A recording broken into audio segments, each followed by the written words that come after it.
Michael Harner, who was an anthropologist, also a shaman himself, he accuses the Western traditional scientific framework of being ethnocentric, being sort of culture-bound, and also, he says, it's cognicentric. That means it takes into consideration or takes seriously only what you experience when you are in the ordinary state of consciousness. It ignores any kind of serious data which are coming from non-ordinary states. It just doesn't want to deal with that whole area. That whole area is referred to the realm of pathology, something that doesn't have anything to offer, that we don't have to be interested in. And of course, what happens that you pathologize some of the best parts of human history.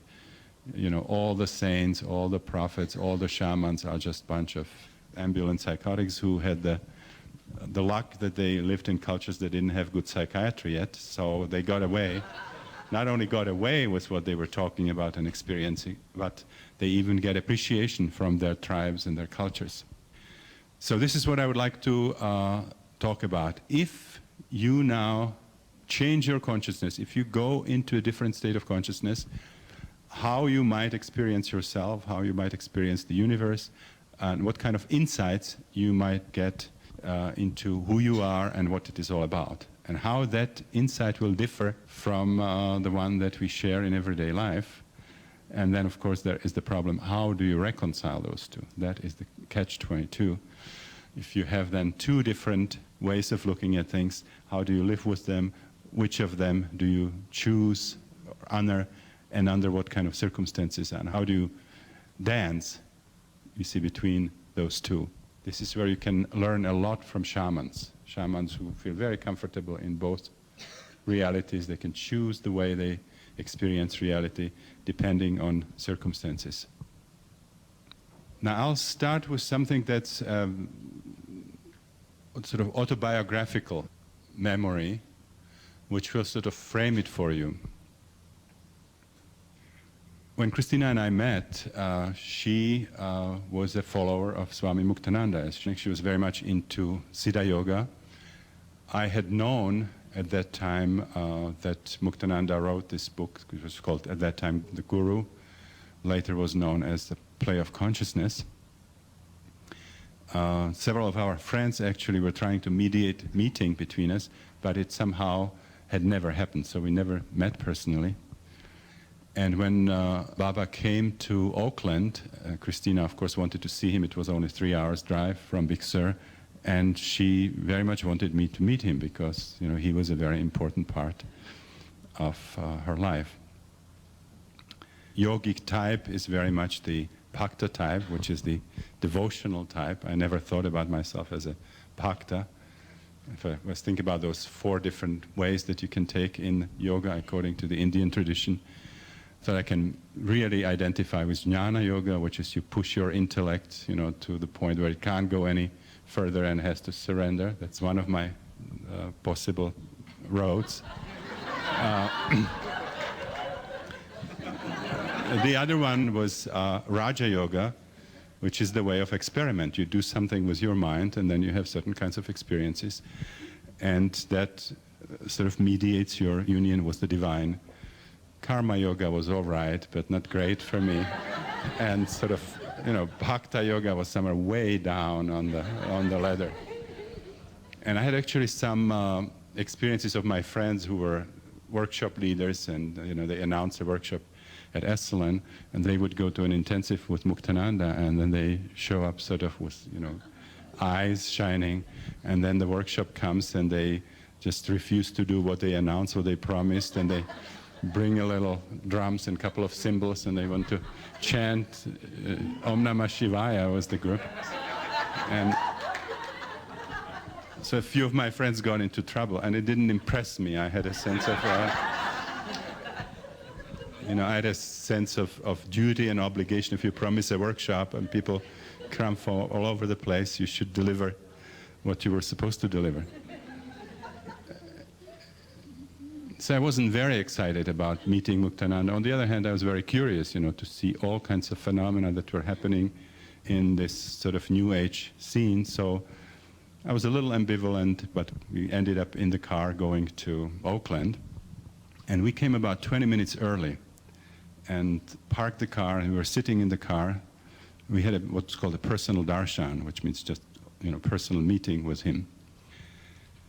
And as we were waiting, I said, why don't you tell me something about Muktananda? So I'm somewhat prepared for this.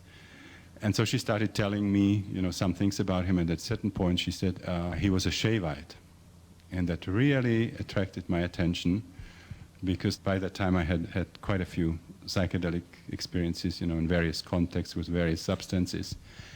And the experiences of the Shiva archetype were among the most powerful and meaningful. I really connected with that. And I had a long history of interest in Indian philosophy.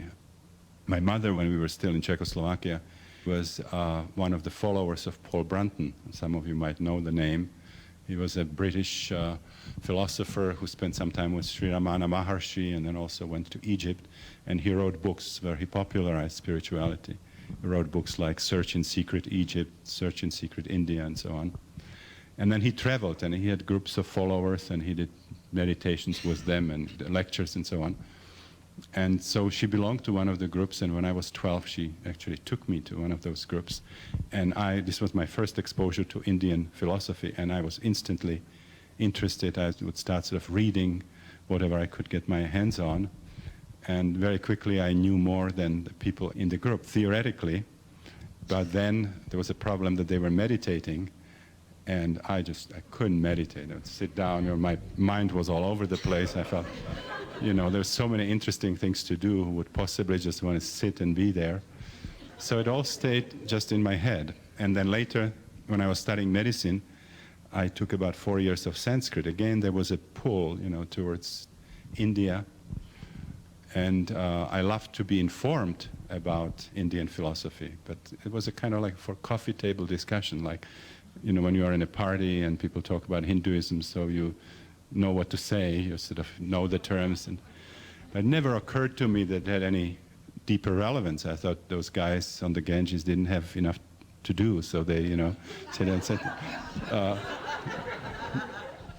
let me think what the universe works like. And then they came with these interesting ideas about it, and they made up these stories, fairy tales about Kali and Shiva and so on. And this was a tremendous surprise for me when in my psychedelic sessions, all this came alive. I mean, I realized Hindu, Buddhist mythology, those are maps of consciousness. I mean, those are states that become as real as anything that you've experienced in your everyday life. So this was a tremendous surprise for me. And some of the most powerful experiences came in the context of the Shiva archetype. I actually illustrated in the book, The Adventure of Self-Discovery, the 4 perinatal matrices, with my own experiences from psychedelic sessions. And the most powerful ego, death, rebirth experience came as a confrontation with Kali, surrender to Kali, and then sort of being destroyed by the destructive aspect of Shiva, and then having what I felt was an Atma-Brahma union. So it was all in the Hindu framework. Some people with whom I discussed it, they said, well, you just had been exposed too much to Indian philosophy and Sanskrit. This, stayed in your head, and this is why all this came. But I saw it the other way. I saw that archetype was already working in me, and I was sort of attracted to these things like Brunton and Sanskrit because the archetype was there. It worked the other way. Because when it came alive, it was way beyond anything I have ever studied about these things. I mean, there was lots of details, and there was also this tremendous experiential power, the convincing quality of those experiences. So 2 of those experiences were, one was the ego death, when I felt that as I was being crushed, the ego was being crushed. I connected with the image of the dancing Shiva crushing the little dwarf under. And then later I found out that this is actually one aspect of meaning of that particular image. And then much later I had a very powerful psychedelic experience where I experienced something like this fantastic archetypal river that was the river of time and was sort of flowing back to source. Everything was being called back to the source of creation. And there was like a holographic image of the dancing Shiva. And there were I saw dinosaurs, the whole species originating and then sort of being there for a while and then going into this river and being sort of carried back to the source, and civilizations sort of originating and coming back. so the whole image of Shiva was something extremely, extremely important for me. And so when I heard Shiva and Shaivite, I became instantly a little more interested. And I also knew that the dancing Shiva has a datura plant in the crown, and there's datura growing around many of the Shiva temples in India, and they actually use datura as a sacrament, which is a very powerful psychedelic plant. So at that point I knew that he, had all kinds of experiences that we can sort of communicate about. So by the time the darshan came, within those 15 minutes, my expectations sort of were really way up there. I also told Christina those two experiences. I never discussed them, which I had with Shiva in that car during those 15 minutes. And then we walked into the ashram. It was time for the darshan. And I walked into the door, and then sort of Muktananda asked me to sit down by him.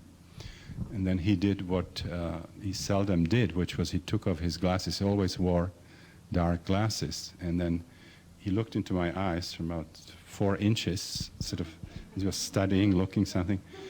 And then he sort of patted my shoulder and said, "You're a man who has seen Shiva." He says, "Very good. This is very good." And that just absolutely blew my mind. So, this is, I mean, yeah, there are coincidences, but this looked like this was a little too much. And then we started talking, and the subject was basically psychedelic plants. We were talking about soma, which was very much my interest. It was clear that there was a psychedelic plant, there was a psychedelic potion, which was a sacrament and became the source of all of the Vedas. A lot of the stances in Rig Veda are about soma, how it grows, how you prepare it, and then what happens to people when they take soma, half of them being on the earth, half of them being in heaven. And the potion was considered so powerful that it was given a name of the god. Soma is the name of the god. And somehow in the course of history, the secret of it got lost. Nobody knows now exactly what the plant was, and of course we cannot then identify what the active alkaloid is. And the part of me that is scientific really was having a painful experience that there was a missing link, and if we could fill in that knowledge, we would know more about psychedelics and how the mind functions and so on. So one of my interests was, to find out somehow what soma might have been. So we started talking about it. It turned out that he knew that soma was still being used in India, and then on his birthday there were Vedic priests coming down, and they were actually taking soma ritually. Later, he actually wanted to arrange for us the meeting with these priests, and then we were supposed to go there in May, and in October he died, so we never really connected with this tradition. But anyway, so we talked about soma, and then he went and started talking about ganja, about charas, about bhang, which are the different marijuana type derivatives of hashish, and how people use it wrong in the West, and how some of the Brahmins do it right.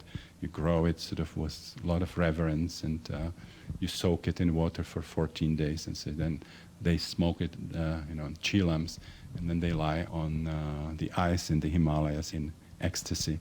So we spend, the darshan pretty much talking these kinds of things, and I thought this is the way it's going to stay. The darshan was slowly coming to an end, and then suddenly Baba reached sort of behind him. There was, in the ashram, there was a thing about sweets. There was a place called the Amrit, which was a shop that had the best and the sweetest confections and sweet tea and coffee, Siddha Yoga coffee. And he was always giving candy as prasad. And he said the Shakti likes candy, likes the sweets. So he had a big can of almond roca, and he sort of reached for it, took a couple of them, shoved it into my mouth, and then was sort of slapping me over the head, over the face, and then also kicking me in the shin. And then he sort of lifted me and was pushing me out of the door. And Christina was sort of following, and then on the way he said, we'll be having 2 intensives here, which were kind of weekends, like something like what we are doing here, where people meditate, and he was also giving what's called Shaktipat, sort of awakening of Kundalini. And he said, we'll have 2 consecutive intensives. They are on Kashmir Shaivism. He says, it's going to be very interesting for you. Just come as my guests. And that was it. We ended up in front of the door.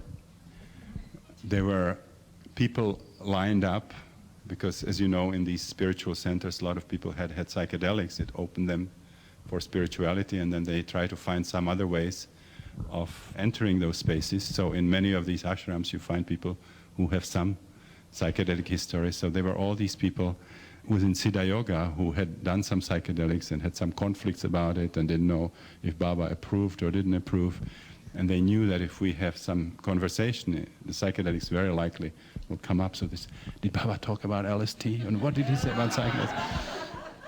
And I felt tremendously reluctant to discuss anything with anybody. I felt something was churning in my head. And I wanted to be alone. I wanted to know what was happening. So there was a large hall in Oakland, and I walked to the furthest corner. I sat down with my back into the corner, and I closed my eyes and went into a meditative state. I wanted to know what was happening. And like within a second, I just completely lost it. And I went into this place, which was the void, which was, you know, the closest thing I can compare it to from the phenomenal world was like being somewhere in the middle of the universe, interstellar space, you know, where there is absolutely nothing. There are no celestial bodies. Just a sense of total emptiness, vastness, and just incredible peace. There was still consciousness there, but you know there were no realities around me. And when I opened my eyes again, you know, there's lots and lots of time passed, and I just had no recollection. There was just absolutely empty space, and that impressed me because. You know, first of all, I had a couple of almond rockers, and those slaps were. I thought that was a pretty good technique, you know, for evoking that kind of depth of an altered consciousness. But there was something else, which was an element of absolute surprise, because I had some intellectual understanding of Kundalini and Kundalini Yoga. And my idea about it was that it's associated with kriyas, which means you will have powerful emotions, and there would be, you know, shaking, and there would be energies. And the idea that you would just go into this state of extinction was just not part of my expectations. You know, had I been twitching or something like that, I would have had less respect, because it would follow my expectations, and the mind can create all kinds of things. So we were driving back, and I said, you know, this has been quite interesting, and how would you feel if we, you know, go to these 2 intensives? I didn't know at that time what Kashmir Shaivism was, although I knew, you know, other forms of Indian philosophy. So I was kind of interested in going, and we ended up on these 2 consecutive weekends attending these intensives, which was again a lot of meditation. There was Shaktipat, that Baba was walking around and doing different things to different people to get these energies going. And there were talks, some of them by Muktananda, but some of the basics, theoretical stuff was covered by somebody called Swami Tejo, who's one of the Swamis. And he came and started talking about Kashmir Shaivism, describing the system, giving various metaphors, images, and I was growing increasingly paranoid. About 6 years prior to then, I had written a paper which was called LSD and the Cosmic Game. A subtitle was Outline of Psychedelic Ontology and Cosmology. And this book that I'm planning to write now is going to be an expansion of that paper.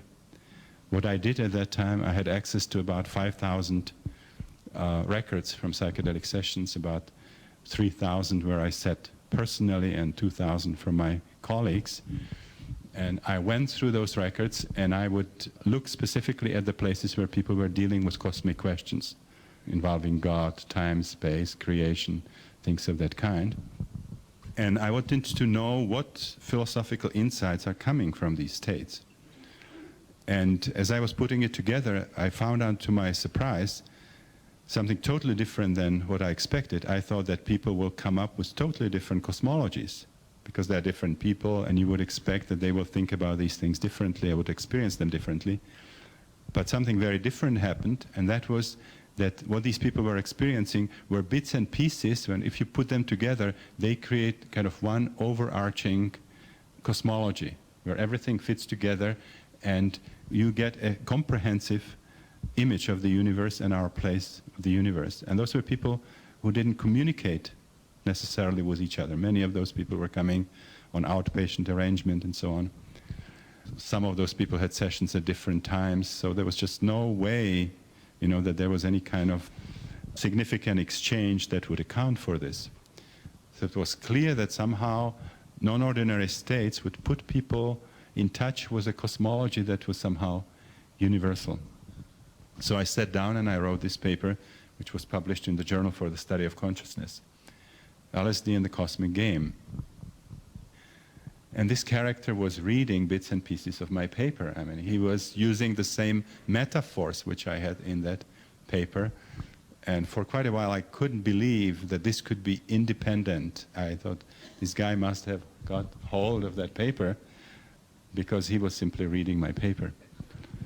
Now, for you to get an idea what was happening there, Kashmir Shaivism is considered one of the highest forms now of Indian philosophy. Is one of the tantric systems, not the left-handed system, but tantric in the broader sense. Actually, when we did the conference in Bombay, which was on spiritual systems and science, there were many of the scientists who were talking about convergence of mysticism and science, were actually specifically using Kashmir Shaivism, astronomers, biologists, and so on. So it's an extremely sophisticated, interesting system. Now, the way it came into existence was that a seer in Srinagar, which is the capital of Kashmir, had a vision in the 8th century, a vision directing him to some rocks in the surroundings of Srinagar. He would go there, expose the rocks, and there were some inscriptions, and these became known as the Shiva Sutras, as the kind of Bible of Kashmir Shaivism. Now, the material I was working with, those were experiences of people, mostly Slavic, you see, Czechoslovakian in the 20th century, who got this stuff that had been discovered by a Swiss chemist, and we were experimenting with it in a modern context. So the idea was, what is the connection, you see, between this material that comes from a drug state in the 20th century and something that came from a vision, or a vision at least that was directing that person to a rock, and who knows how long it had been carved in that rock, these Shiva Sutras. So anyway, that is a framework for this. So many of the experiences I will be talking about are experiences that people had in psychedelic sessions. Then we found out that exactly the same kind of experiences can happen with the breathing. And we had also few of those experiences without doing anything. And I had some experiences, as I mentioned, with Muktananda, which were just experiences that were produced by techniques which didn't involve any drugs, which involved all kinds of manual maneuvers and so on, pressing the eyes and things of that kind. So one of the questions, the first questions I was asking in this paper was, what do people experience as God? If there is something like spiritual quest, when do people feel that they actually arrive, that they now are experiencing the supreme principle in the universe?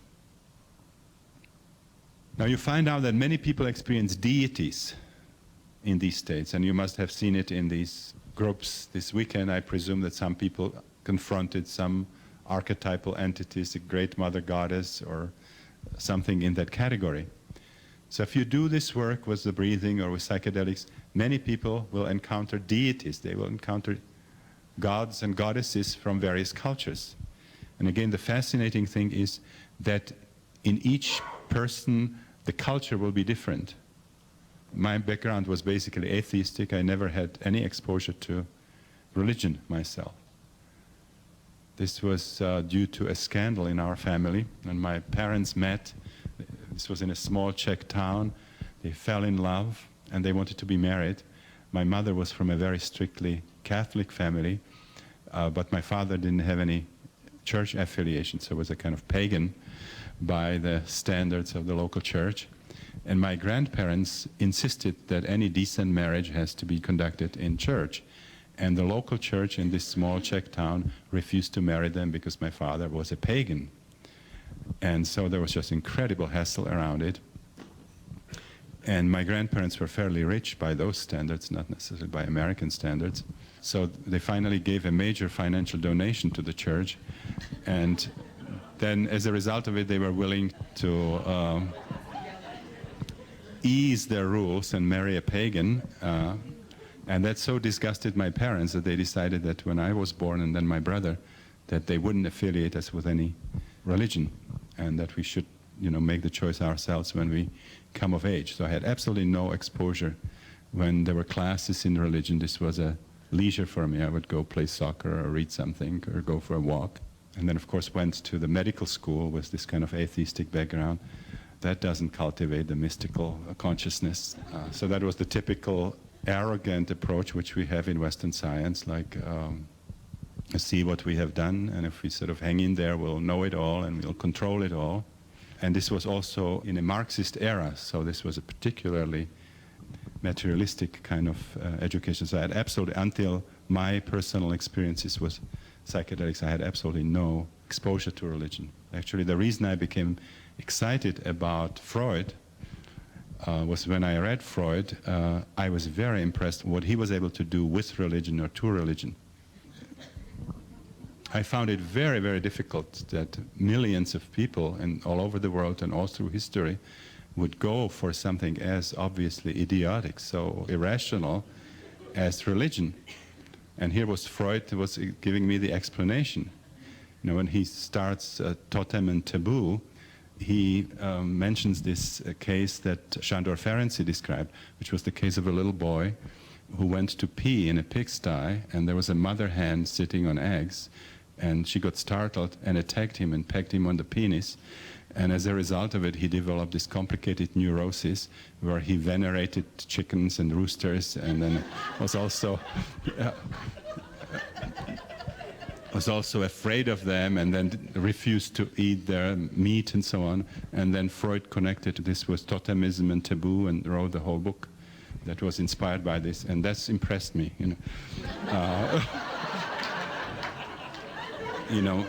Finally there was an explanation what those people are doing. That's obviously, this is an obsessive compulsive neurosis of humanity. This has to do with suppressed anal characters that sort of lead you into these obsessive rituals. And now I had it all down now intellectually, until I had the experiences. Then I realized that Freud completely missed the boat, that he was reducing religion to ritual, and completely missed that at the cradle of each major religion is a direct visionary experience of some other realities, which we call now transpersonal experiences. So anyway, this was the story of my own opening into spirituality, paradoxically through science, which doesn't happen that frequently. Usually it's the other way around. You come from a heavy-duty religious programming, and when you are exposed to Western science, you sort of reject it all because it seems irrational. It doesn't make any sense. So when you enter non-ordinary states, you can have experiences of deities, and these deities can come from different cultures. So my background was atheistic. I was brought up in Central Europe, and my death rebirth experience came in connection with Kali and Shiva. For some other people, it could be an Egyptian thing. They could experience it in Egyptian context as a Isis-Osiris kind of thing. Somebody else can have it in a pre-Columbian framework and so on. So it's coming from the collective unconscious. Now, these experiences can be extremely powerful.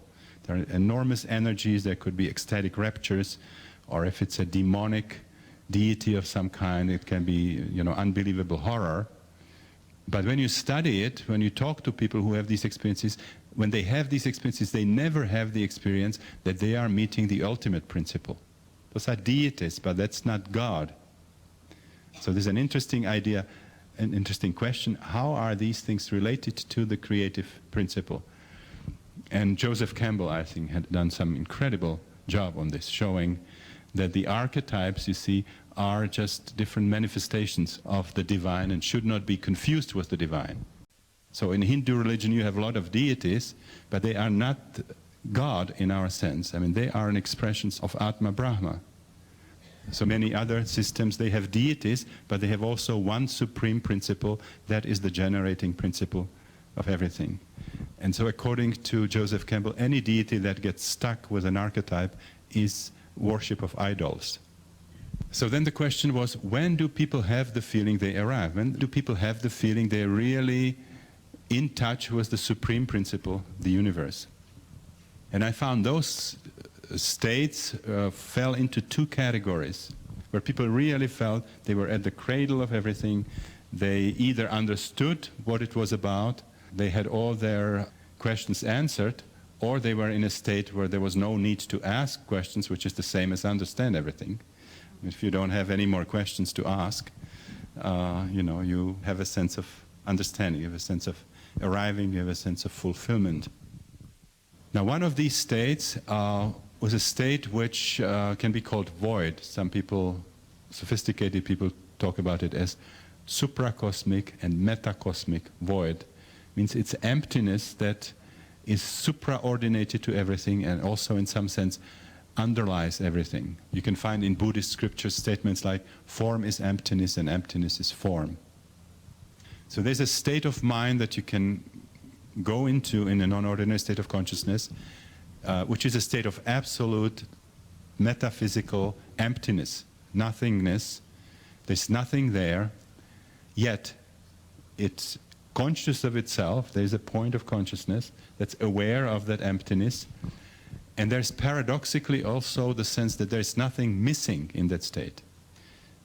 There's potential for all of existence, but none of it is concretized in any way.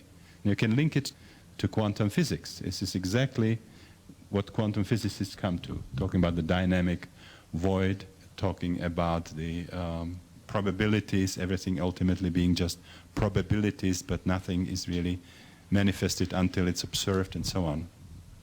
So that is one state where you have the feeling there is a sense of understanding where things come from. It's not understanding here, it's experiential understanding of the gut level. This is the source of existence. It comes from nothingness.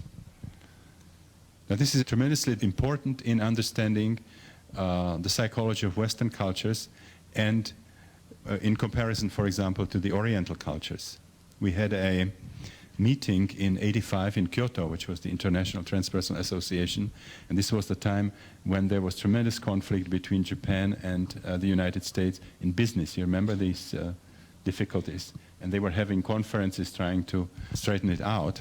And there was a Jungian Japanese psychologist at the conference, Dr. Kawai, and he gave a talk on the differences between the Japanese mind and the Western mind in Jungian terms, in terms of the underlying archetypes, in terms of the underlying mythology. And he showed that the Oriental philosophy is a system with an empty center. Creation comes out of nothing. Creation comes out of emptiness. Our mythology, in the center is the power station. There is creative power. The creation comes out of the creative impulse. And then if you follow that, you get a totally different cosmology that has then reflection on the hierarchies in culture and so on.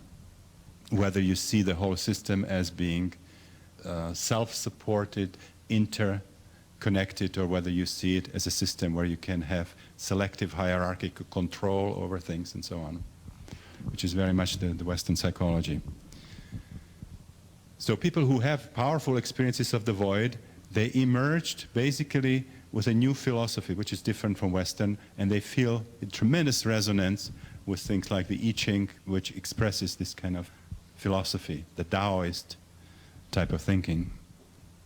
Now, when you are in that state, you can also understand how something can come out of nothing, how creation can come out of emptiness. Again, this is something that is absolutely inconceivable for the left hemisphere thinking. You know, that we have a system in science where we believe everything is cause and effect.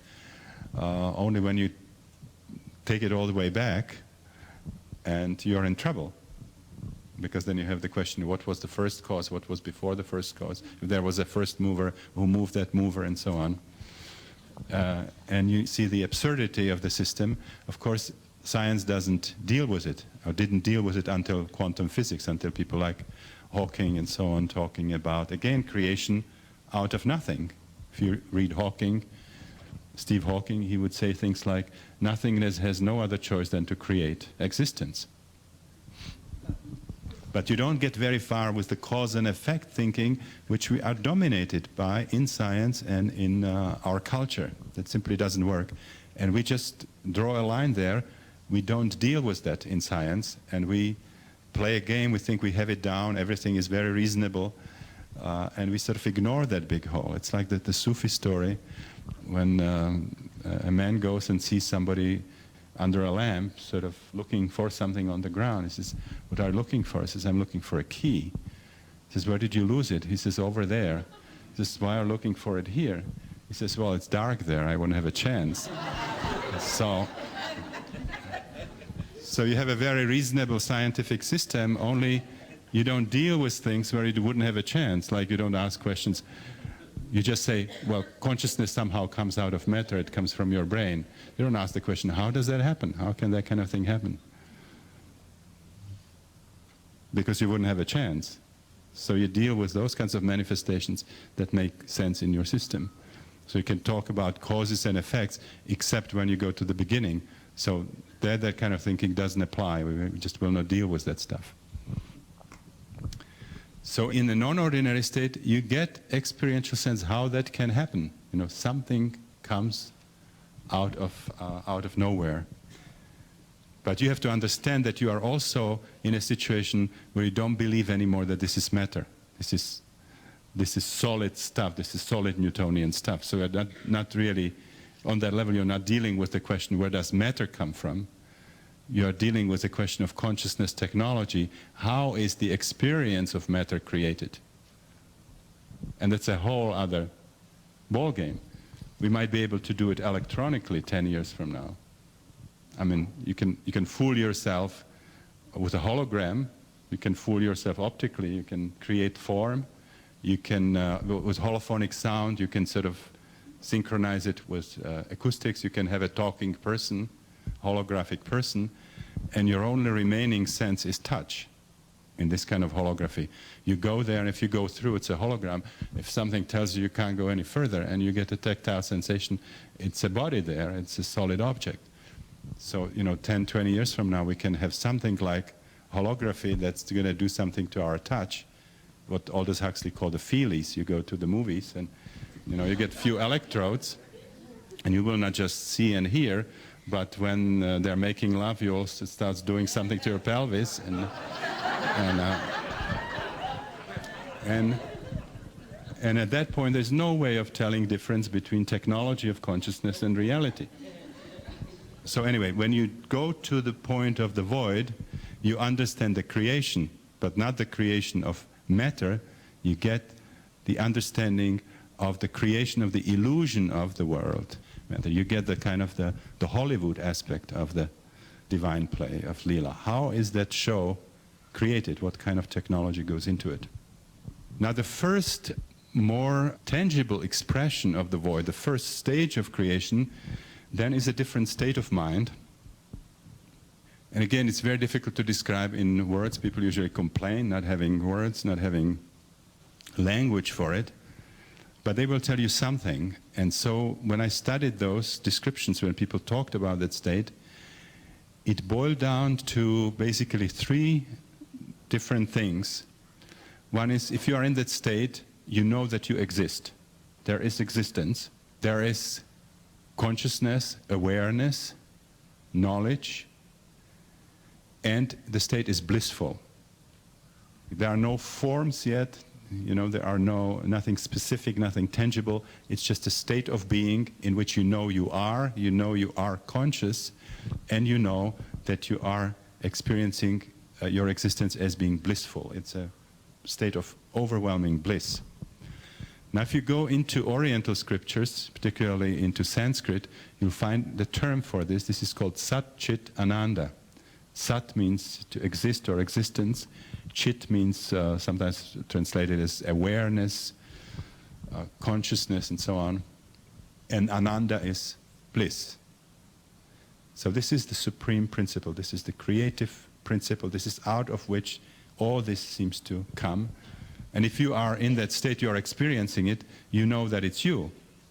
I mean, you have become that principle, so at that point you don't see it as something outside of yourself. And this is the message from the Upanishad, Tattvam Asi, thou art that. Now the way to think about it is that as you move through an altered state of consciousness, boundaries become illusory. I can become another person, I can become an elephant, I can become something 20 years ago. I can become the dancing Shiva. So again, if you move out of our cognicentric state, where everything that you experience in non-ordinary state of consciousness doesn't count, you start questioning whether you are your body ego, because it's also based on your experience that you're a body. If you experience yourself in a very convinced way as not being a body or being another body, that is an interesting piece of information. And once you start taking those states as significant, you start redefining who you are.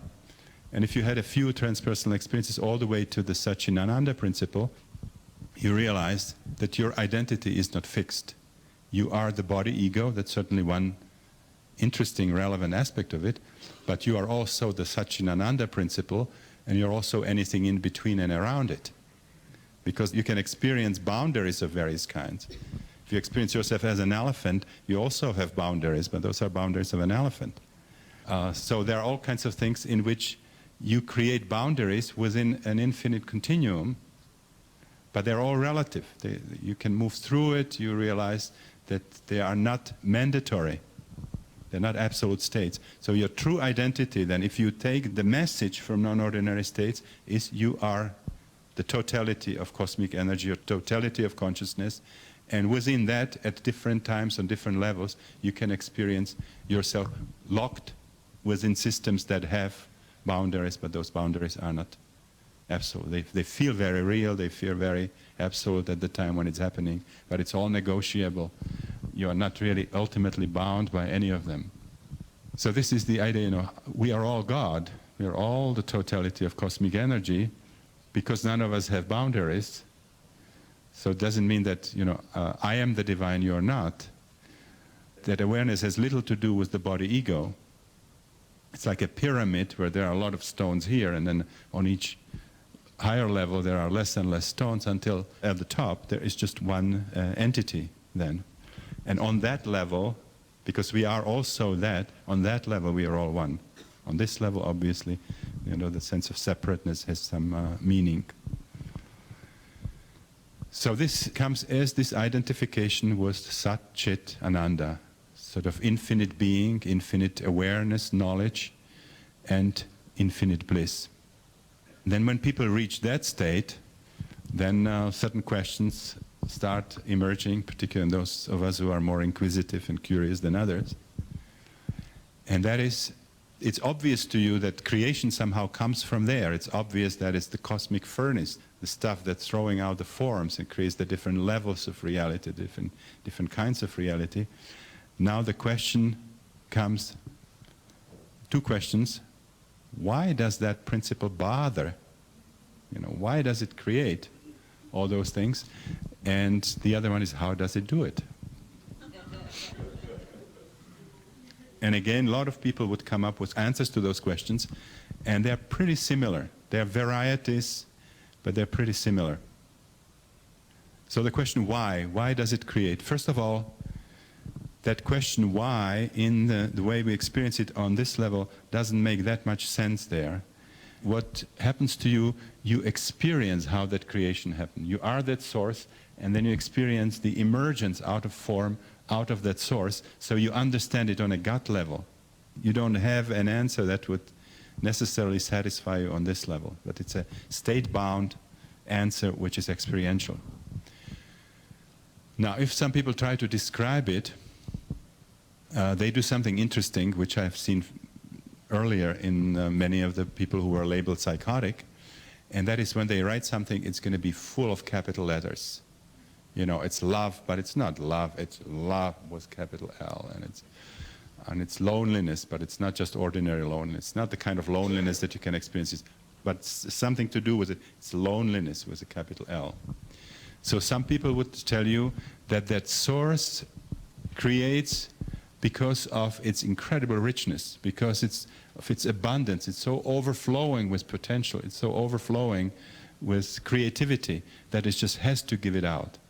On this level, the parallel would be an artist who has a lot of inspiration and would suffer tremendously if it just doesn't come out in some way. I mean, it simply has to do it. Another biological parallel would be a cell that will divide. At a certain point, you see there is churning and there are tensions, and then something starts happening, and before you know, there are two out of one. It comes out of inner tension that is an expression of that richness and creative potential, and also creative need.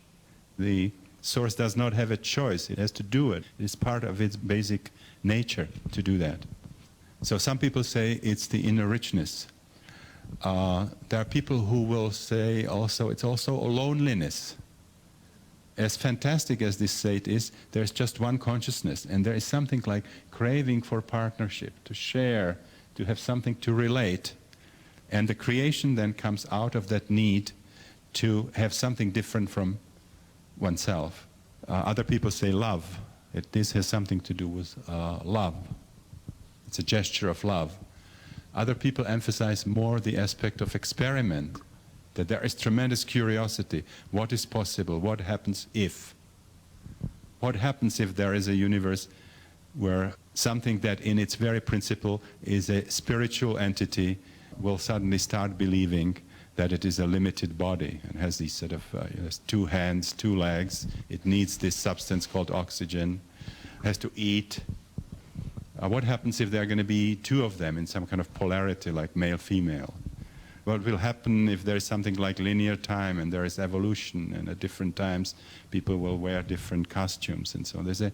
There is an experimentation happening, there's research happening, there is exploration happening. There's an extreme statement which some people made, and which is actually the same as you find in the Kabbalah, which is the principle creates out of boredom. As beautiful as it is, it's monotonous, too much of the same, and there is a need for change. You find this, again, artistic expression of it in Wagner's Tannhäuser, when Tannhäuser, who was the troubadour, the Minnesänger, ends up in Venusberg, which is the Venus mountain. It's a mountain with a hollow inside, inhabited by nymphs and satyrs and the most exquisite orgies happening, and the goddess of love, and he spent several years there, and then after this he starts craving trivia, you see, so wants to go back, and it wouldn't be bad to suffer a little, and then he finally sort of utters the name of Maria, and the mountain opens and he's out back to the world, which is a mixed bag from this place where there is only rapture and ecstasy, and so that's creation out of boredom. Now then, the other question that people are asking is, how does it happen? What is the technology of consciousness? How are realities created out of consciousness? The answer that most people do give involves 2 principles that sort of cooperate with each other. One is it happens by the method of divisions. Something that is undivided, that is one, splits somehow and becomes many. The second process that goes hand in hand is something like partitioning or some people say cosmic screen work. That means these split units of consciousness experience themselves as separate from each other and separate from the source from which they came. So somehow the element of self-deception and false, sort of an illusion of separateness comes. A certain screen work, partitioning comes. Now you can't think about this as in terms of masonry. In technology of consciousness, this is more like forgetting.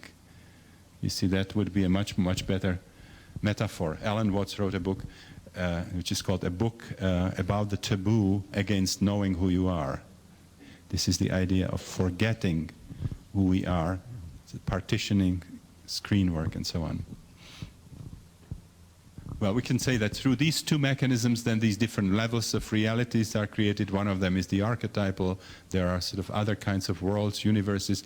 One of these sort of holographic channels, if you want, in the world of consciousness would be what we know as phenomenal reality. Ultimately, it would not be any more real or less real than the world of the Great Mother Goddess. In electronic technology, there are different channels. Sumerian underworld is channel 26, and you can spend some time there. You know, this is channel 3, and you can be there and you can believe that there is only channel 3 until somebody pushes the button and you switch to channel 6.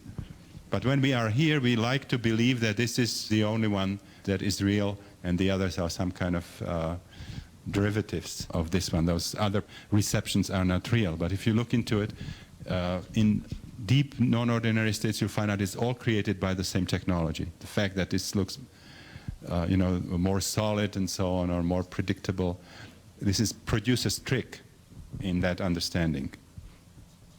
Like if you have a movie and you have a producer that controls filmmaking, he can take you on any kind of trip. You see, it makes it sort of nice and solid and clear. And when you're looking at it, you say, now this is an episode of real life.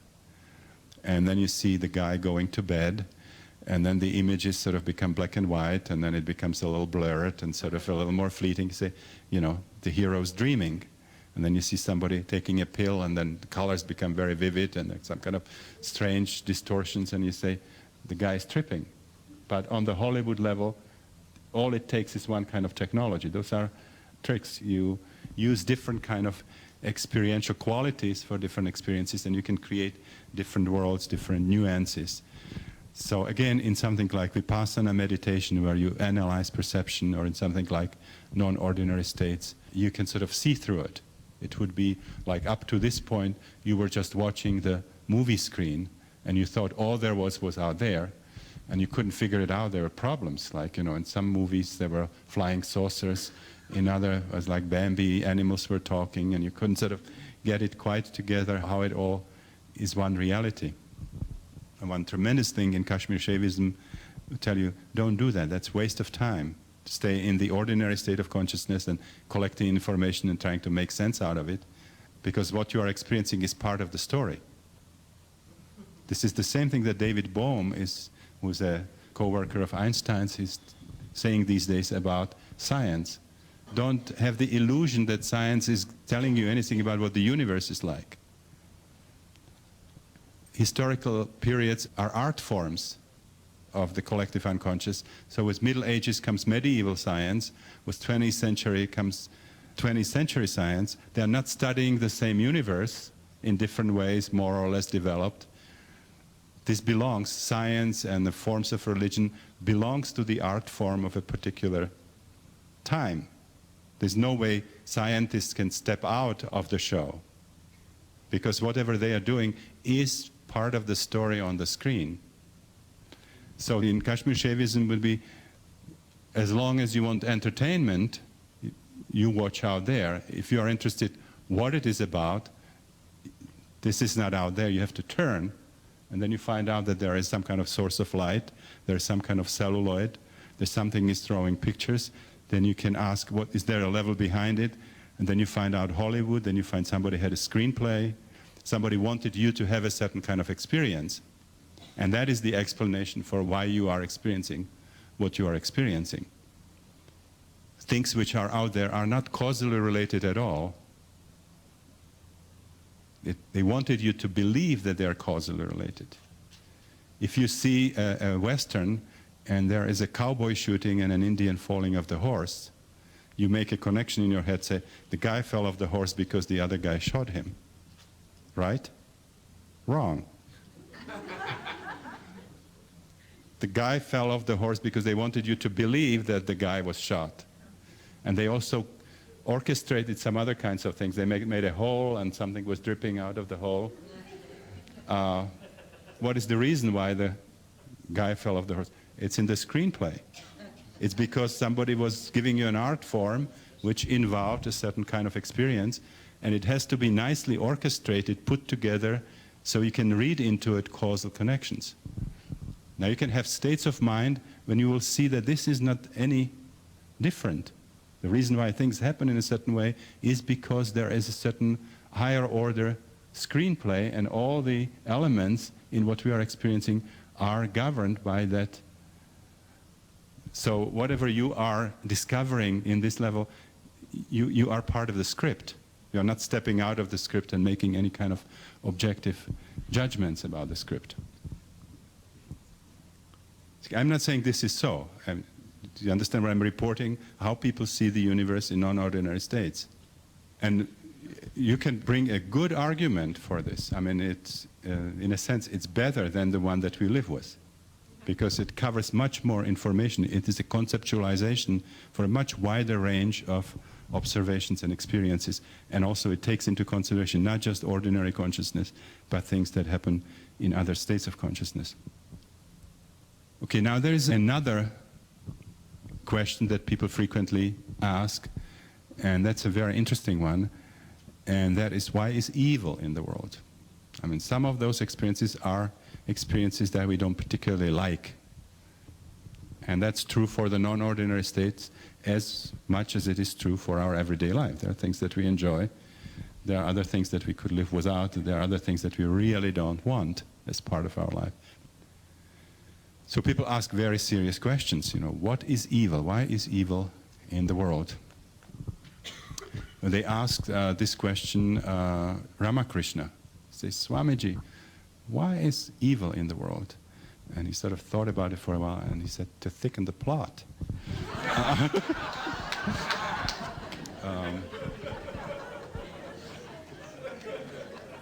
Now, since we are talking about the movies, you imagine that we would take out of our world everything that we think shouldn't be there. Everything's bad, unpleasant, evil, so suddenly we don't want to be sick. So let's take out diseases. Nobody has any kind of problem. We are all ideally healthy. And we do it with all of human history. Now you can't do this in an isolated fashion. You take out diseases. Now here goes the history of medicine.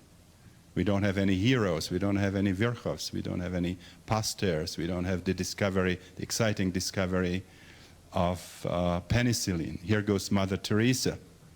There's no place for Mother Teresa. You don't have evil, you don't need church. You see, you do it a few times, take out a few things that we think shouldn't be there, you end up with a plot that is so flat that if somebody would make it to a movie, we wouldn't bother to go and watch it. I mean, think about the movies that fall in that category. They are not the movies that fill the movie theaters. So, you see, we want something, very deep essence in us wants all that whole range of experiences. You know, people go to movies where you explore just incredible dimensions of beings, which you wouldn't possibly dream about experiencing if they were real. The possibility to experience it is because you know it is as if. You can put yourself in a state where you're actually experiencing it, but you can also, if it gets too heavy, you can step back and say, what am I doing? This is just a movie. But you go there, you want it anyway. So this idea is that the cosmic artist, if you want, the creative consciousness, it will also tend to enact all kinds of possibilities. Now, in the concrete sense, then people ask the questions about evil, and they very frequently find out that in order to create out of itself, the cosmic principle has to negate itself.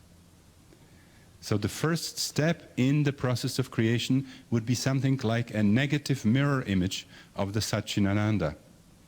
Now, if you think about it, what we consider bad, evil, painful, unpleasant fits into three major categories, and each of them is a negation of one of the aspects of the creative principle. The first part of it is Sat, which is being, existence, infinite being. It's not one nice category of evil, bad things, which have to do with non-existence, not being, or limited existence. The fact that we don't live forever, we age, we die, we can lose our life. Those are things that have to do with negation of existence. The second one is Chit, which is awareness, knowledge. So that category is limited awareness or ignorance. And then the most obvious category is the negation of Ananda, of bliss, which would be the whole spectrum of pain, unpleasant, negative emotions, physical pain, difficult experiences, and so on. So we would have this negative image of the Satchitananda and the negation of it, and then in the overall cosmic scheme where you have partitioning and you have divisions, you will find out that what we call evil, what we call bad, is actually identical with the partitioning principle. It is the principle that makes us feel separate from each other and separate from the source, that keeps us in oblivion of who we really are. Our essence is we are spiritual beings that have infinite existence. And then a lot of what we call suffering, all of it actually, comes from the fact that we are not aware of that, we are not in touch with that reality. In other words, if we knew that this is not as real as we think it is, we would have a very different freedom in experiencing the whole range. If I really were convinced that death is not real, you know, that would make a tremendous difference in my life. Now, another question that people would be asking now, given the fact that we have something like the creative source, the void, the Satchitananda, we have the certain transcendental need to create of the creative principle, we have something about the mechanics that involves the divisions and the partitioning, and the whole thing is somehow serving the purpose of this fantastic adventure in consciousness, this adventure, this experiment, this divine play, Lila as the Hindus call it, which accounts for fantastic adventures, possibilities on different levels. Then the question is, how does it happen that I buy a certain self-image that is false? How is it possible that if I am an unlimited spiritual being, I am sort of tricked into understanding or to believing that I am a Newtonian object, that I am a solid body, that I need to eat, that I need oxygen? Now, the best answer that I have heard so far, and it also was confirmed by some of my own experiences, is the following. The whole universe is like this fantastic adventure in consciousness, this incredible cosmic dance. It's a play, it's a piece of art, among others. If you look again at the parallel on the human level with art, a good art will almost replace reality. If you see a good theater play and good performance of actors, or a good movie, you might forget you're in the movies and you really get yourself into it. And if it's a good love story, you know, you might experience sexual arousal, and if it's Exorcist, some people will throw up and they can't stand it and they get out of there as if something was really happening there. So if something is really done with powerful means, it can substitute reality, it can sort of pass for reality. So there is a certain degree of perfection that would be mimicking reality. Now the source that we are talking about has intelligence and creativity and capacity which is unimaginable on the level to which we are reduced. I mean, this would be like Chopin playing the piano and then reducing himself to a cockroach and then let himself be admired sort of by or a gopher watching mathematicians solving differential equations. I mean, it's that kind of relationship between the intelligence that is available in everyday life and the intelligence that created this. So it has incredible capacity to create an art form where everything is accounted for. All the loopholes are covered in such a way that the principle traps itself with its own perfection. I mean, it creates a show which is so believable that it traps itself. I will give you an example of Baltimore, because one of the persons who experienced this gave that example. Now, if you add to this something like square miles of ugly houses, red and black, uninteresting in Baltimore, people living their sort of trivial lives, snoring and farting and sweating and so on. It takes some analysis, and you have to go to some other levels to realize that this comes from a perfect source. So, unless you realize that that was the very purpose, was to create a believable system that would pass for trivial, ordinary, mundane, material reality. Aurobindo has this, his extreme statement about the atheist. The atheist is God playing hide and seek with himself. So the atheist would be like the extreme trick of the creative principle. It created something that tries to believably deny itself and so on. But there are some more subtle tricks like those, the suburbs in Baltimore. So you can substitute anything you want to for that, but I'm sure you find lots of examples. Now, in non-ordinary states of consciousness, you can see through that. You can see the absolute perfection in the trivial, in the mundane, and you can see that it's a necessary part of the creation. So there's absolutely no hierarchy of values, aesthetic or any others. If you take something like kitsch, from your human level, you might be very snobbish about it. I mean, it's a really low-level kind of stuff. As long as that person who did it was trying to be like Michelangelo. As long as this was created from a place where it was meant to be kitsch, it's exactly the kinds of emotional reactions that it's going to do. It's a piece of perfection. Do you know what I'm saying? A toad is a toad, and it fits exactly the place it's supposed to fit. It creates an aesthetic impact on us, which is what was meant to mean. So again, back to the movies, there are movies where people want to create an atmosphere of horror or extreme ugliness. It's experimenting with states of consciousness and so on. So from that point of view, there are absolutely no hierarchies. Chimpanzee is just as good as Einstein. I mean, chimpanzee is God, which is sort of perfectly incarnate in a chimpanzee. It was meant to be a chimpanzee. Einstein is the same principle that created what was supposed to be Einstein. So once you have this kind of meta framework, Einstein is no better than a chimpanzee. The chimpanzee is perfect for what it was supposed to be as much as a scientist is.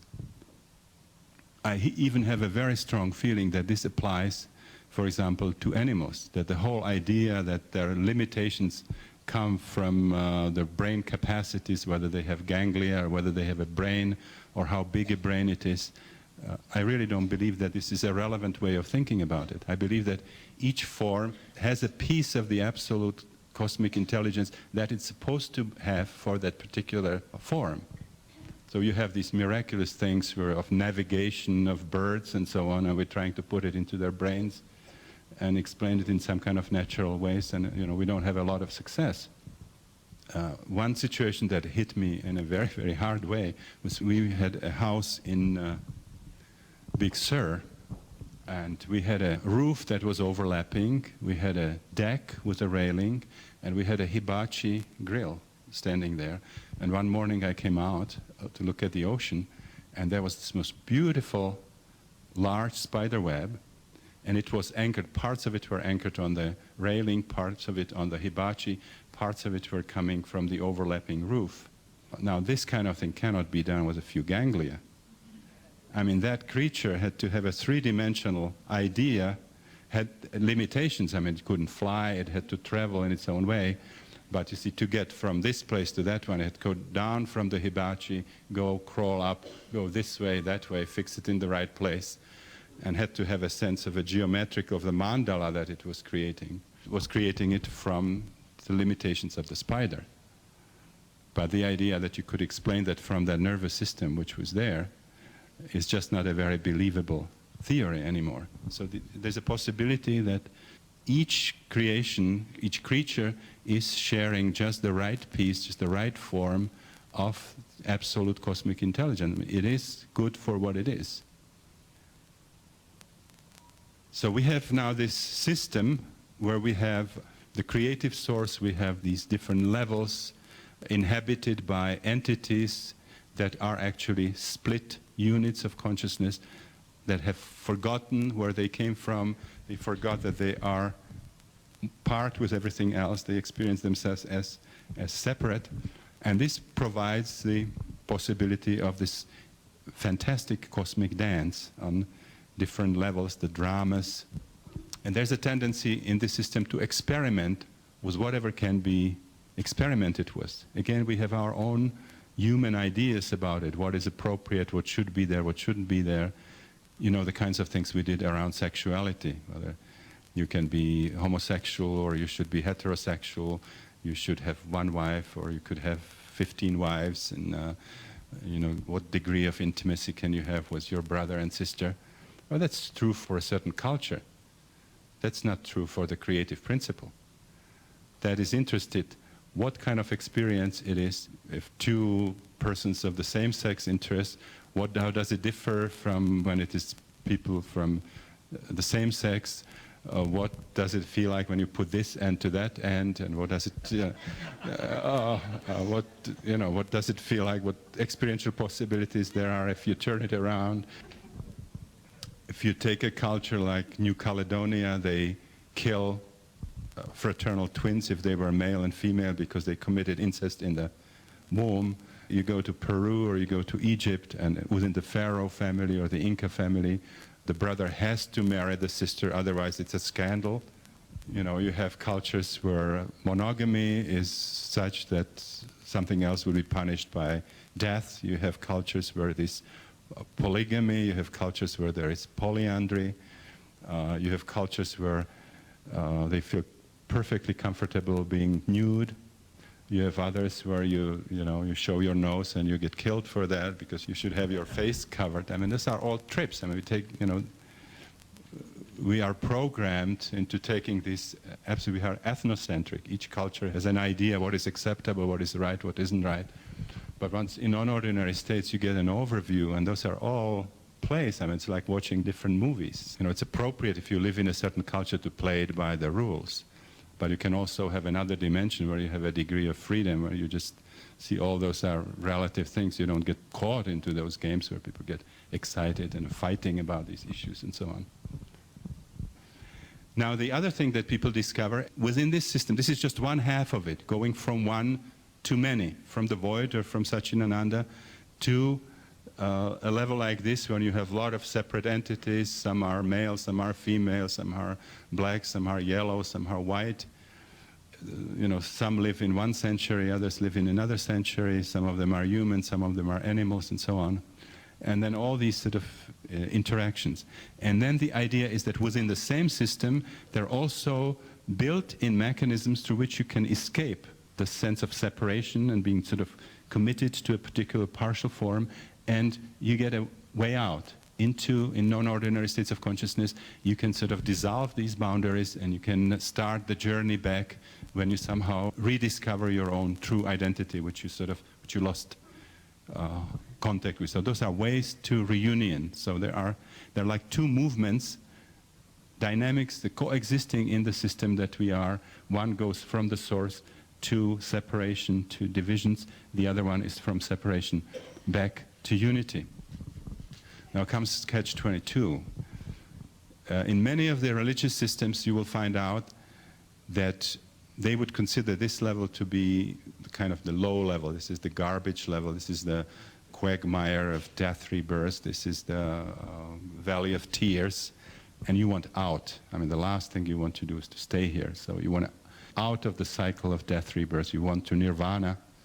So this is the original, for example, Hinayana Buddhism, where the idea was you want to extinguish the torch of life. You want to get beyond the thirst of flesh and blood.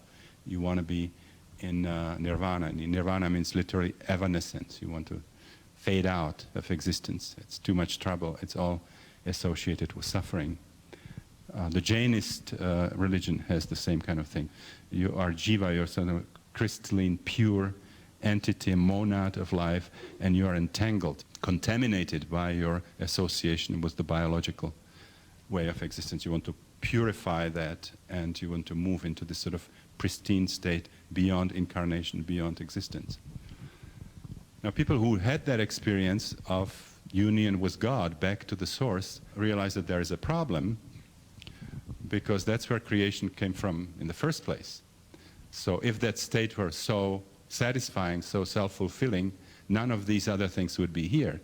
The principle would simply stay where it is, wouldn't bother to do these other things.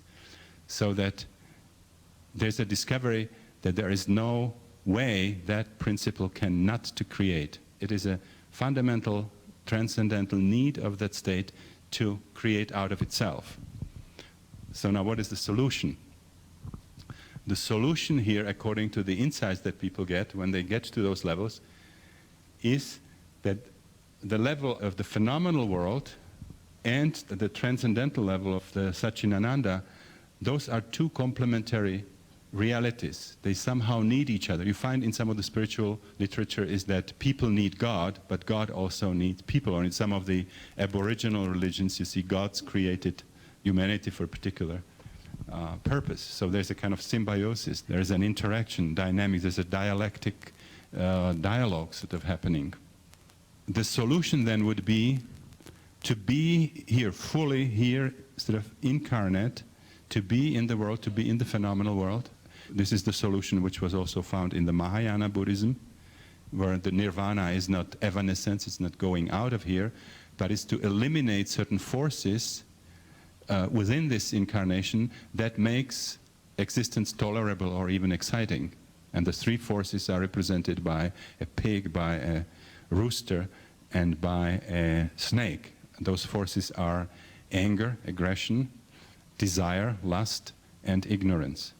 So if you can eliminate some, if you can inner transformation, overcome or diminish those three forces within yourself, then you can be in the phenomenal world, incarnate, and at the same time you don't experience profound suffering. Or if you go through something unpleasant, you have this meta framework to which you can sort of relate it.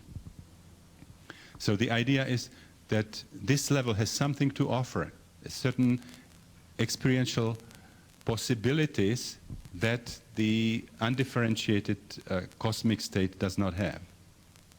It has it in a potential form, but not concretized.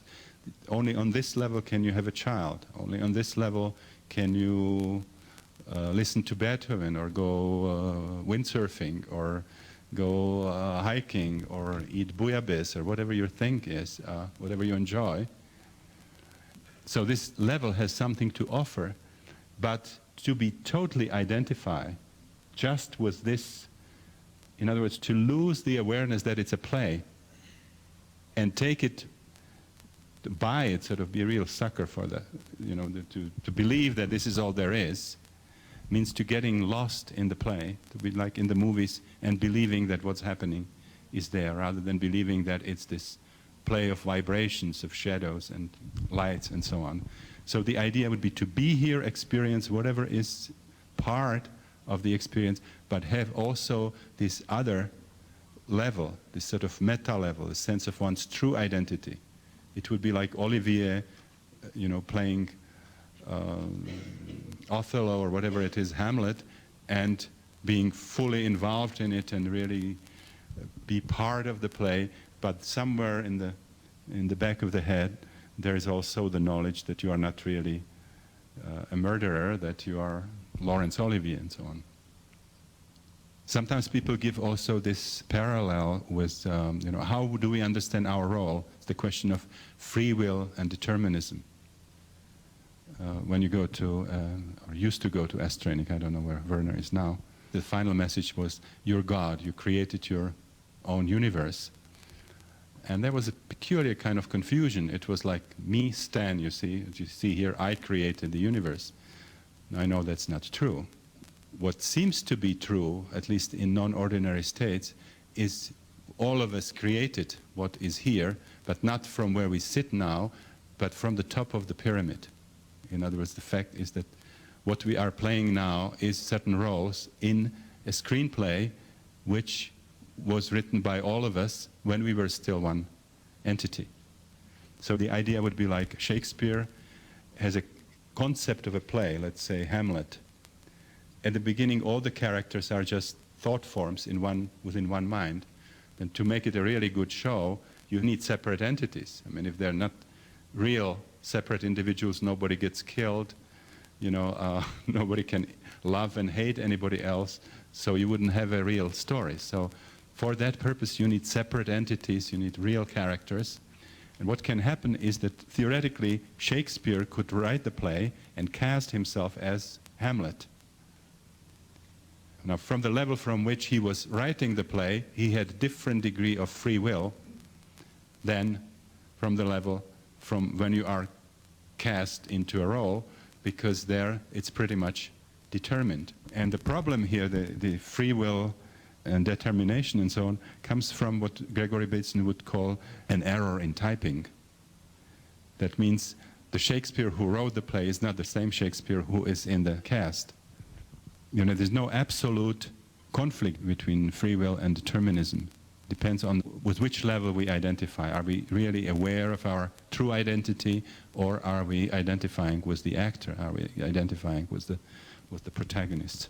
Now, how does this relate to what we're doing, the holotropic breathing? How does it relate to what we call psychopathology?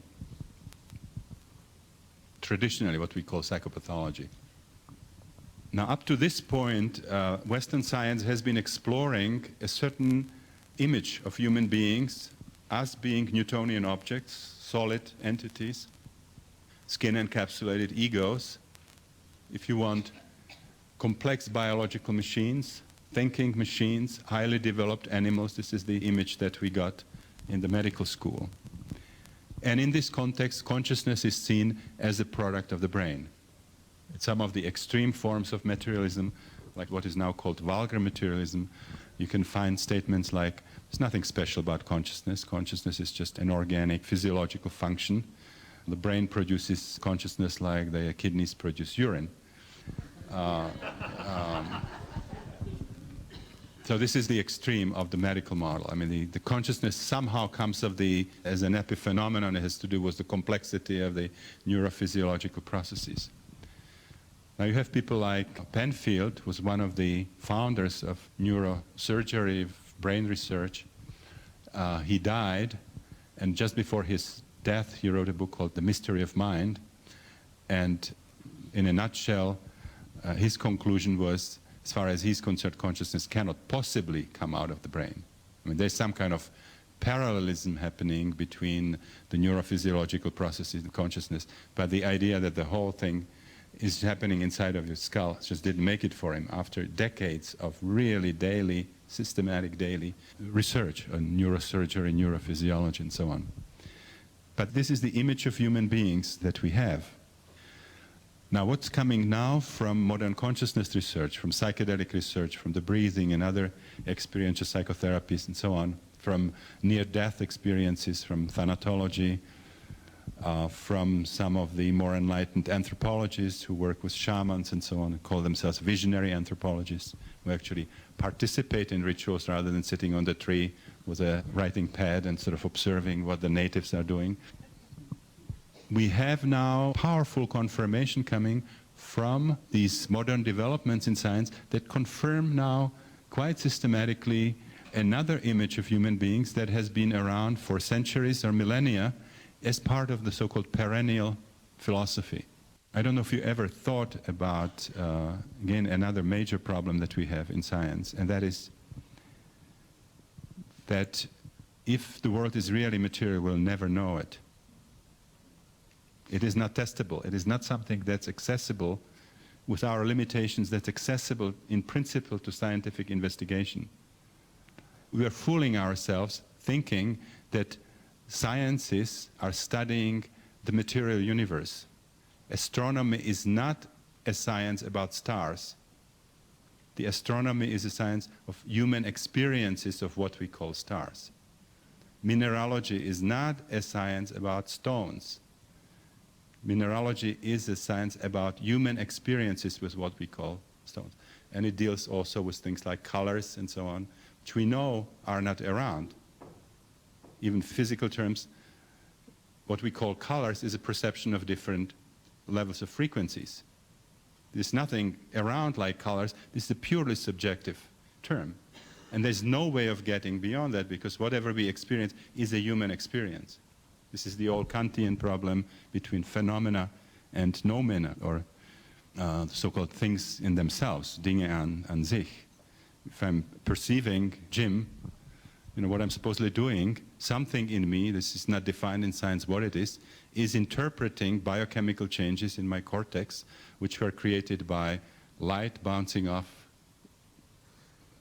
what I perceive as Jim, exciting my retina, translated into a neural impulse, and ultimately doing some biochemical changes in my cortex. And something in me reads that, works with it. As a result of this process, I come up with something that even remotely resembles what is really out there. Is not a very convincing hypothesis. Okay. So we have this fact that if the world is material, we'll never know it, because all we know is our experience of the world. I don't even know if I'm experiencing the way you are, if what is green for you is also green for me. But we somehow agree, by and large, with some minor friction problems and so on, we agree on certain things. This is a chair, it's there, and so on. But we know that it cannot possibly be accurate reflection of something objective that we all are experiencing. There are tremendous varieties or differences in how we experience different things. So there is this other notion now coming: we are fields of consciousness, transcending time and space, having no limitations, transcending linear causality. You can experience it in meditation, you can experience it in spiritual emergencies, you can experience it in the breathing, you can experience it under hypnosis, in a trance state, you can experience it when you take psychedelic sessions and so on. So what we have to do now, because we know those things are real, a person can be dying and consciousness detaches from the brain and they would go and perceive something in the other part of the building. Blind people can see in an out-of-body state and so on. So what we end up with is some kind of strange paradox, a paradoxical definition of who we are, and that definition will be very strangely similar to what physicists like Fred Wolf came up with in relation to subatomic matter and also light, and that is the wave-particle paradox. Subatomic matter is particles and waves at the same time. Light is photons or electromagnetic waves. In different experimental arrangements and the different circumstances, sometimes it's more appropriate to think about what you're seeing as photons. In some other experiments, it's more like light. And Niels Bohr, who tried to solve this paradox, came up with what's called complementarity principle. In order to understand what light is, what subatomic matter is, you have to simply accept a paradox. Those are two complementary aspects of the same phenomenon. And you, no matter what you do, you will not get what Einstein always wanted, which is a visualizable model. You can really pin it down. Say, what is it? I mean, a particle is occupying a certain space, has a certain momentum, has certain coordinates. Waves are spread all over the place. So, and your brain is saying, is it a particle or is it a wave? It cannot be both. Only this is the best we can do. We can say those are two complementary aspects. Sometimes, under certain circumstances, we see more of the one. Sometimes we see more of the other. Now, we can do something like this on the level of consciousness research and sciences that study human beings. We can say a human being is a Newtonian object. It is a biological machine. And it is also an infinite field of consciousness, transcending time, space, and linear causality. Those are two complementary aspects of who we are. They manifest under different circumstances, and to really have some comprehension who we are, you have to accept those two with the paradox that's involved and with a sense of complementarity. Under certain circumstances, which means in what I call the hamburger stand, rush hour consciousness, it will be more appropriate to think about yourself as a body. You have a skin, you inhabit your skin, you have certain limitations and so on. In non-ordinary states of consciousness, that self-definition is not appropriate. You will find out that you don't have those boundaries are not absolute, you might not experience yourself as solid, you break down into all kinds of energy fields, you find out that you can be the person over there, you can be an animal, you can become the dancing Shiva and so on. So you have a very different sense of identity. So those are two complementary aspects of who we are, and each of them has a kind of mode of consciousness that's associated with it. So we have one aspect of ourselves, which is the Newtonian biological thinking machine. Let's call that C, consciousness. Let's give it a name. Let's call it holotropic. So I give it a little index here. Holotropic. Hyle in Greek means matter. Trapein means oriented towards. Heliotropism is the property of the plant of moving towards the sun. Heliotropic. So holotropic means matter-oriented, moving towards matter. So in the terms of the cosmology that I was talking about, that's a movement from the void and the Satchitananda into incarnation, into the world of matter, into the world of phenomenal manifestation. So we call it holotropic.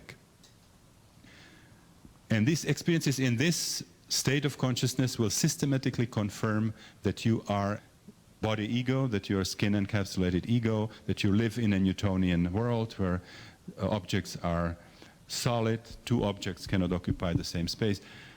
Space is three-dimensional, time is linear, everything is cause and effect, and so on. And if you don't leave that state, this is what it's going to be for you. You might believe that that's really the way it is. You can go into deep meditation, into hypnosis, into the breathing, into psychedelic states, into spiritual emergency, and suddenly this is not true. You are in a state that we can call holotropic. Holos means whole, and trapein again means moving towards. So this means moving towards totality, moving towards wholeness. So in the cosmology it would be a movement from separate identity back towards undifferentiated unity, melting of boundaries, experiencing bigger and bigger wholes and so on.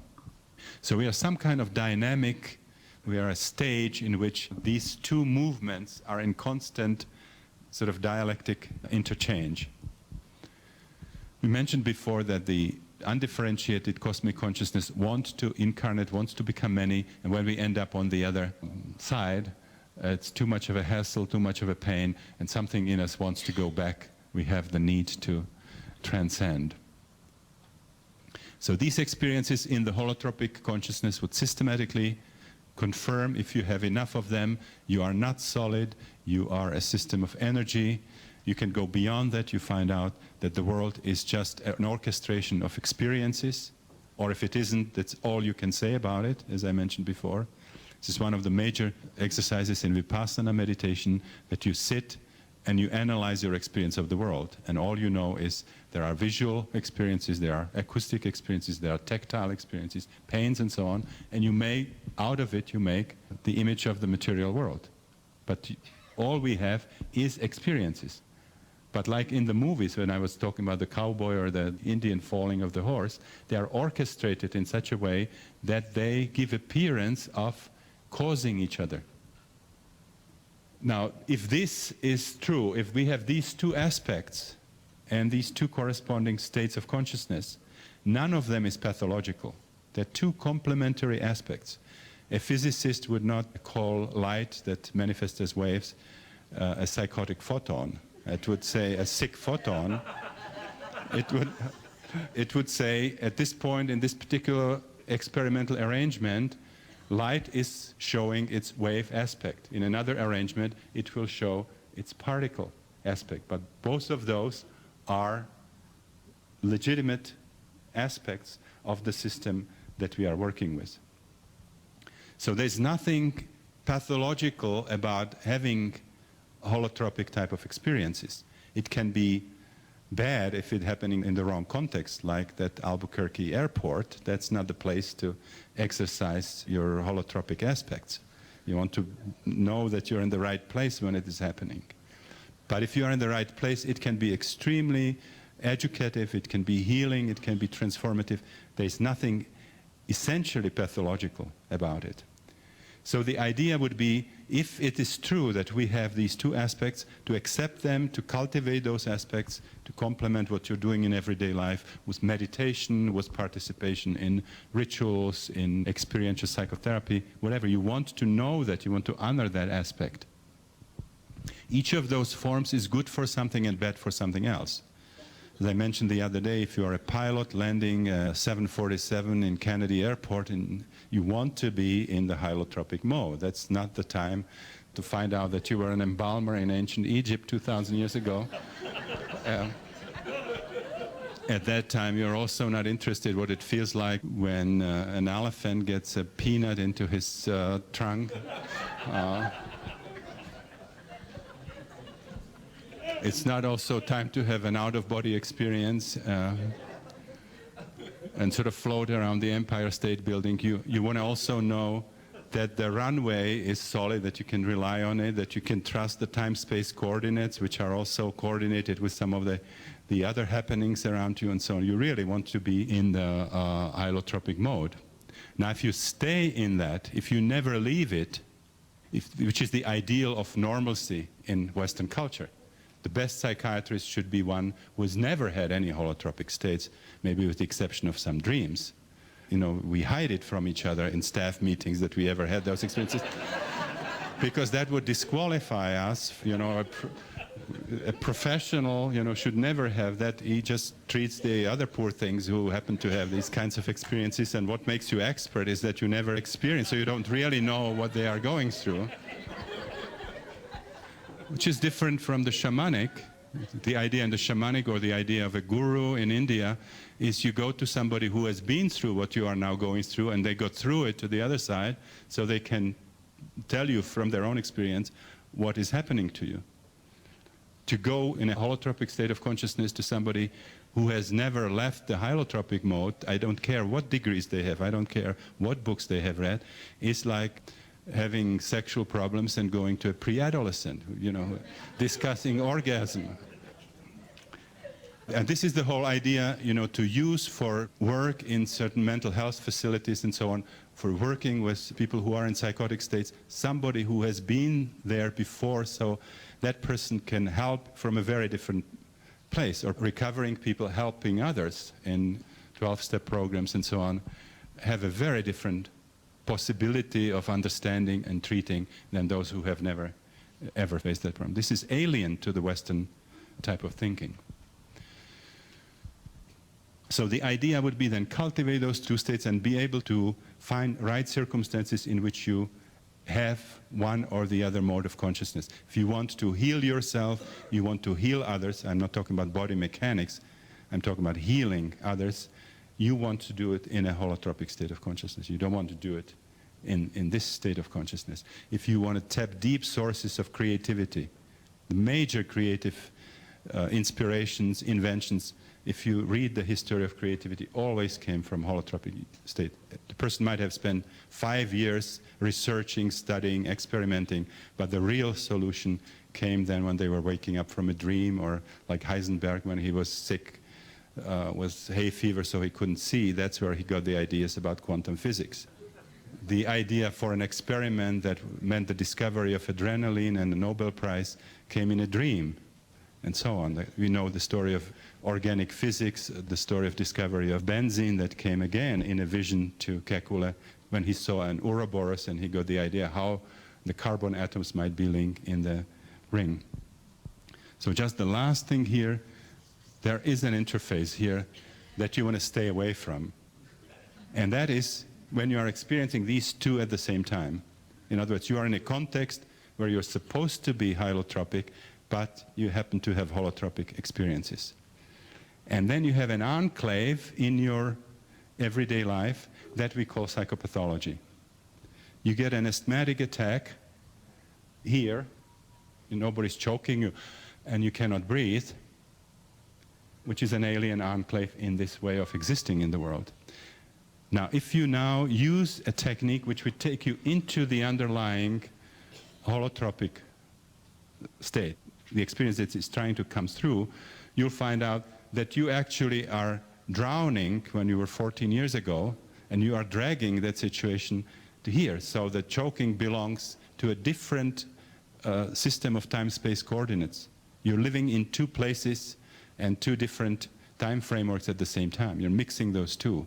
And then you find that deeper behind it, that you're really stuck in the birth canal. You feel sort of still more in the birth canal than you feel here. And behind it, there could be an experience of being hanged somewhere.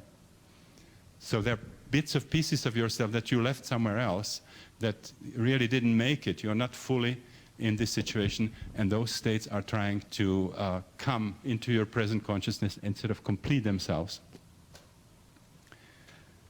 So the overlap here would be the situation that you want to stay away from. If you have this, the idea is to create a situation where you can go fully into this, find out what it is, experience it, then it takes you automatically back to the ordinary reality, and the enclave will not be there. It sort of fully express itself. So what you get here now is a kind of dynamic tension.